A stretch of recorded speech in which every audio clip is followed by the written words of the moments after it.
بسم اللہ الرحمن الرحیم۔ زندگی کے اصول۔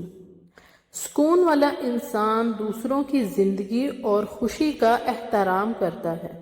جب اللہ کی رحمت شامل حال ہو جائے تو انسان ان لوگوں سے بھی خوف محسوس کرنے لگتا ہے جو در حقیقت کسی کو نقصان نہیں پہنچا سکتے۔ یہ اللہ کی مہربانی اور اس کا احسان ہے۔ اس لیے اللہ تعالیٰ کے فضل اور اپنے اعمال کے مطابق نہ سمجھو بھی۔ اس کا فضل آزاد ہے، وہ چاہے تو ایک قطرے کو سمندر بنا دے اور اس کی مرضی ہے۔ بعض لوگ سمجھتے ہیں کہ دولت سے سکون حاصل ہو سکتا ہے، حالانکہ دولت نے کبھی کسی کو سکون نہیں دیا۔ یہ کوئی حقیقت نہیں ہے، حقیقی سکون نہیں ہے۔ بادشاہوں نے بادشاہت چھوڑ کر درویشی اختیار کی ہے، لیکن کسی درویش نے درویشی چھوڑ کر بادشاہت قبول نہیں کی۔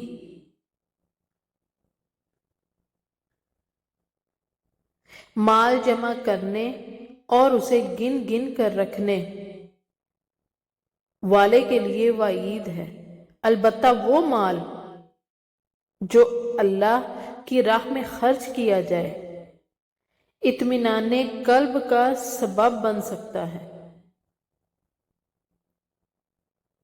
اللہ کی طرف وہی شخص آتا ہے جس کے ساتھ اللہ ہوتا ہے، ورنہ کوئی انسان اپنی قوت سے اللہ کی طرف نہیں آ سکتا۔ اس بات میں کسی قسم کا کوئی شک نہیں ہے۔ نفس کو قابو کرنے اور اسے پاک کرنے کا آسان طریقہ یہ ہے کہ انسان اللہ کے ذکر میں گم ہو جائے۔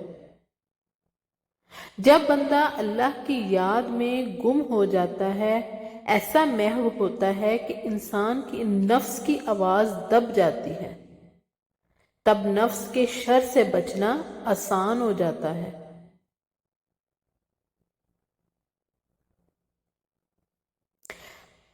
آندھی آتی ہے تو پرندے اپنے گھونسلوں کی طرف چلے جاتے ہیں، مگر صبح ہوتے ہی وہ پھر سے اپنے رب کی تسبیح میں مشغول ہو جاتے ہیں۔ انہیں گزشتہ حادثات اور مشکلات کی فکر نہیں ہوتی، وہ صرف اور صرف اپنے رب کا شکر ادا کرتے ہیں۔ ہمیں بھی ان چرند پرند سے سیکھنا چاہیے۔ ہماری سانسوں کی تعداد مقرر ہے، نہ کوئی حادثہ ہمیں مقررہ وقت سے پہلے مار سکتا ہے اور نہ ہی کوئی ہماری حفاظت ہمیں مقررہ وقت پہ کر سکتا ہے۔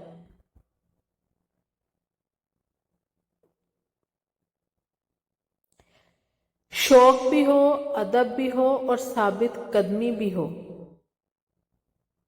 وابستگی بھی ہو تو یہی فیض کہلاتا ہے۔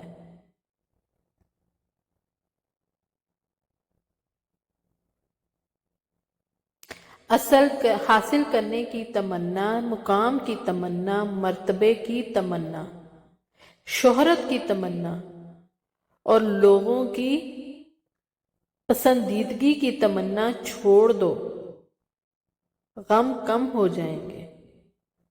اپنی زندگی میں مطمئن ہو جائیں، جو اللہ تعالیٰ نے دیا اسے عافیت جانیں۔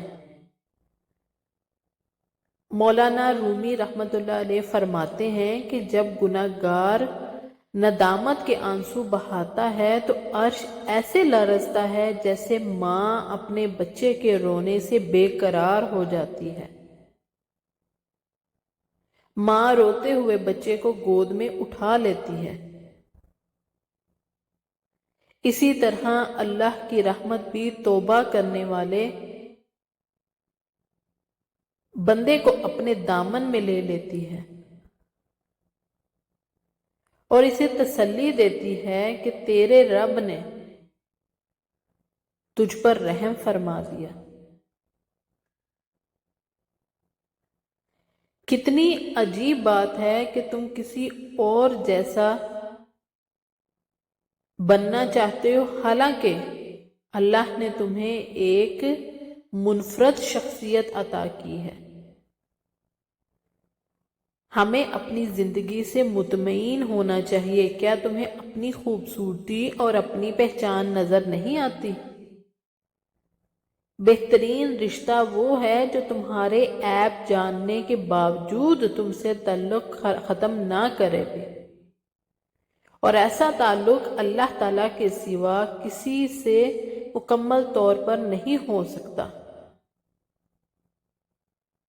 ہم اتنے گناہ گار انسان ہیں، اتنے گناہ کرنے کے باوجود اللہ پاک ہمیں رزق بھی دیتا ہے، تو یہ اللہ کی محبت ہے اپنے انسان کے ساتھ۔ جب انسانوں کی محبت دل سے نکل جاتی ہے تو معلوم ہوتا ہے کہ اصل ضرورت تو صرف اللہ کی تھی، جو ہمیشہ تھا، ہمیشہ ہے اور رہے گا۔ جب صلح ہو جائے تو پرانے جھگڑوں کو دوبارہ نہ چھیڑا کرو۔ مومن تکبر اور غرور کو برا سمجھتا ہے اور شہرت کی خواہش سے دور رہتا ہے۔ اللہ اور بندے کے درمیان سب سے بڑا پردہ نفس کا پردہ ہے۔ جب یہ پردہ ہٹ جاتا ہے تو باقی تمام پردے بھی ختم ہو جاتے ہیں۔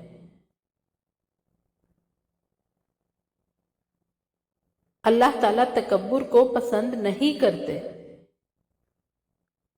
ہم اللہ سے ہر چیز مانگتے ہیں مگر اکثر اس کی ذات کو نہیں مانگتے۔ نفس سے ہمیں ہوشیار رہنا چاہیے، ہمیشہ نفس سے ہوشیار رہو۔ اگر نفس گناہوں اور نافرمانی میں مشغول ہو جائے اور دل اللہ کے ذکر سے غافل ہو جائے تو اس سے بڑا نقصان کوئی نہیں۔ نفس تمہارا دشمن ہے، اس کی ہر خواہش پوری نہ کرو، اس کی مخالفت ہی تمہارے حق میں بہتر ہے۔ یہ ہمیں غلط کاموں کی طرف بھی اکساتا ہے۔ جب اللہ تعالیٰ کسی بندے کے ساتھ بھلائی کا ارادہ کرتا ہے تو اسے اپنے نفس کے عیب دکھا دیتا ہے۔ نفس، دنیا اور شیطان انسان پر اندھیری رات کی طرح مسلط ہوتے ہیں، اور اس طریقے کو حقیقی عشق الہی ہی روشن کر سکتا ہے۔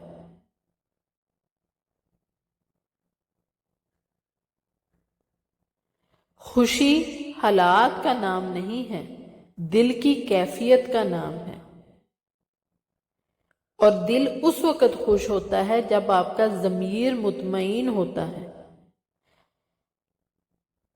اصل جنگ اور جہاد ہی نفس کے ساتھ ہے۔ بعض لوگوں کی شخصیت میں ایسی روشنی ہوتی ہے کہ وہ اپنی زندگی میں پہچانے نہیں جاتے، لیکن ان کے انتقال کے بعد لوگ ان کی قدر اور عظمت کو سمجھتے ہیں۔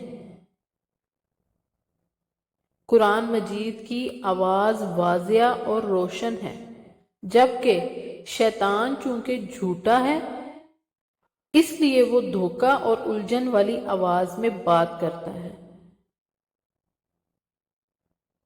ہر وقت الجھن میں رہنا، کسی نہ کسی دھوکے میں رکھنا، یہ شیطان کے کام ہے۔ مصیبتیں ہمیں جگانے کے لیے آتی ہیں کہ اپنے اللہ کی طرف آؤ، یہ صرف پریشان کرنے کے لیے نہیں ہوتی، یہ ہمیں جگاتی ہیں۔ دل سیاہ ہو تو چہرے کی سفیدی پر فخر کرنا بے وقوفی ہے۔ جو شخص اپنے نفس کے خلاف جہاد کرتا ہے وہ اعلیٰ درجے کا پرہیزگار بن جاتا ہے۔ ویڈیو پسند آئے تو لائک اینڈ شیئر ضرور کر دیا کیجیے۔ جزاک اللہ خیر.